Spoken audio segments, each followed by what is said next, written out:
For those who don't know, Winx Club is a Thai-American children's animated TV series created by Igneel Straffi. The show is about Bloom, a normal girl who learns she has magical powers. She goes to the Dimension of Magics and attends the College of Althea, a school for fairies, where she meets Stella, Flora, Musa, Tekna, and Aisha, who's also named Layla for some reason. Also, Roxy's in there, but she's mostly forgotten by the show a lot. Anyways, the 6 fairies become best friends and use their magical power to triumph over evil, mainly the tricks. Winx premiered on the Italian channel Rai 2 on July 28, 2004. It also had an American dub, 6. First was 4 Kids, then was Cinelume, and then in 2011, Nickelodeon got the rights to dub Winx Club, making 4 specials combining seasons 1 and 2.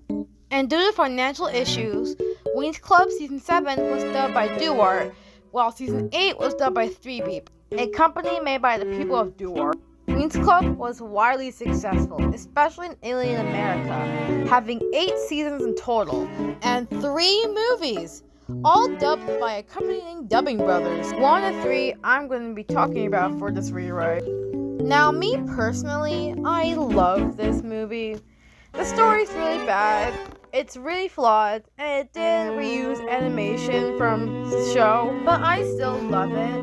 It's one of the few only memories I've had with Winx Club from when I was like 5 of watching it on Netflix. Now, I've been hyperfixating on Winx Club for like over a month now, and one day I just said to myself, what if the 3rd Winx Club movie was like this? And now I can't stop hyperfixating on this rewrite I've had for like a month now. And I've been creating new ideas from left to right that I've been writing them on my Google Doc just so I won't forget. And now I'm going to talk about the plot to all of you guys. Keep in mind, I made this off of slides I made that I posted on TikTok, so bear with me, please. And also, I really hope I'm not mischaracterizing Bloom or demonizing her. I love her, and I hope I'm not acting like I'm mischaracterizing her. Or the fact that I'm hating on her because she was more focused and had more screen time than anyone else. But that's the right fault, not Bloom. But anyways, let's get started. To know where the story's timeline takes place, this has a mix of episode 11 and 12, with half of the middle of episode 13 and part of episode 14. Bloom has been thinking about her sister Daphne lately, a nymph of Cyrenix, or magics, I just looked up from Wikipedia. She wants to bring her sister back from the Cyrenix curse. And keep in mind that Cyrenix guardians can't grant wishes to the Winx unless they gain Cyrenix. And this was before episode 13, so wishing won't do crap. So since she can't wish for her Cyrenix guardian to bring her back, Bloom often goes to Althea Library for answers, and even going to Miss Farragonda and Miss Griselda for other answers, even going through the Cyrenix book at one point. But they all led to a dead end. Eventually, as time went on, she grew irritated, impatient, and desperate. She's tired of getting nowhere and finding no answers of how to bring back Daphne and where to find her. Even taking some of her anger on the Winx at some point. So one day, when trying to find the last gem for the Cyrenix box, after a unexpected battle from a sea monster, she spots the tricks going to the infinite ocean and summoning Paltea right after Tritonus wakes her up out of anger. And how Paltea promises them to give them the power of the throne and what they always desired once they take the life energy and magic of a fairy whose magic is the ocean, so it can activate and give extra power to the throne and the pearl. Well, once they find it. Which kind of gives Bloom an idea.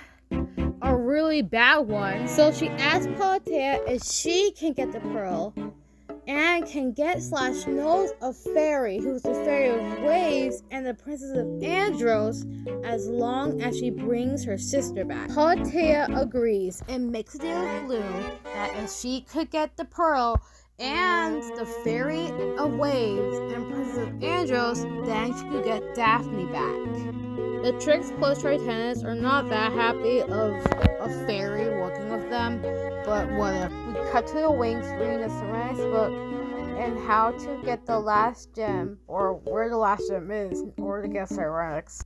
Bloom takes Aisha to, quote-unquote, hang out with her for a bit. Musa is a bit suspicious about it. Musa tells the girls about Bloom's odd behavior and how she was a little obsessed with Aisha, to which they all agree and will confront Bloom about it later.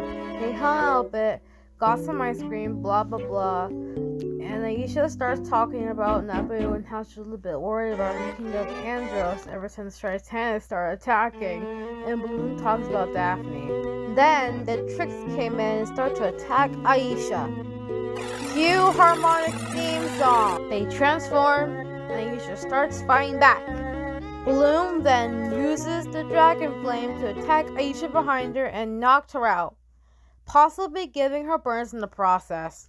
Bloom then calls the rest of the Winx and tells them that she and Aisha have been kidnapped by the Tricks. And Miss Farragonda calls them and tells them to find and protect the Pearl Depths from the villains, while also trying to acquire ceramics at the same time, while also trying to find a way how to get to the infinite ocean. Cue another harmonic theme song. They were able to figure out how, and they found Aisha tied up and trapped inside the throne. And while the other Winx were finding the Tricks plus Titanists and trying to save Aisha, Musa, Stella, and Roxy try to find Bloom, and the Pearl will also try to find the last gem.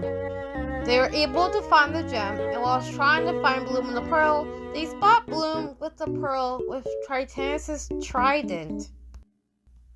They're all, obviously, angry and shocked when Bloom tells them how she's trying to get the Pearl and the trident to Paltea so she can bring back Daphne, to which Musa starts to argue with her.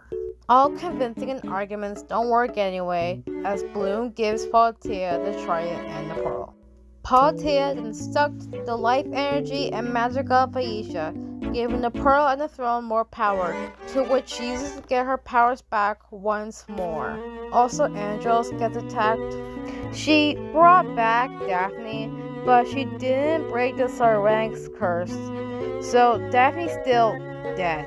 Roxy used a spell to make Aisha breathe underwater, since her life energy and magic was sucked out of her, and that she was slowly dying. Then, just as Paltea was going to take over Andros and the ocean, Aisha used the last bit of what magic she has left to stop Paltea. The Pearl then started to activate again, but this time giving the magic back to Aisha, and also its magic as well, giving her Cyrenix.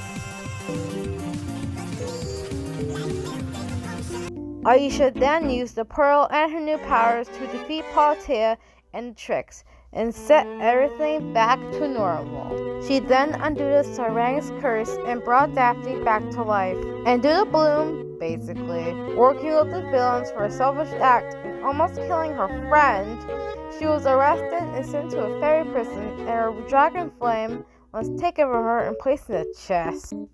I don't know what to do with Sky, but he's more likely a side character now. And that's the plot for my rewrite.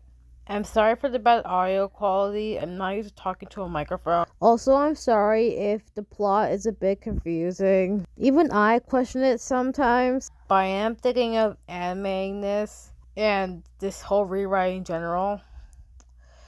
So I hope you guys will enjoy that. But I really hope you would enjoy it like I am right now. Bye.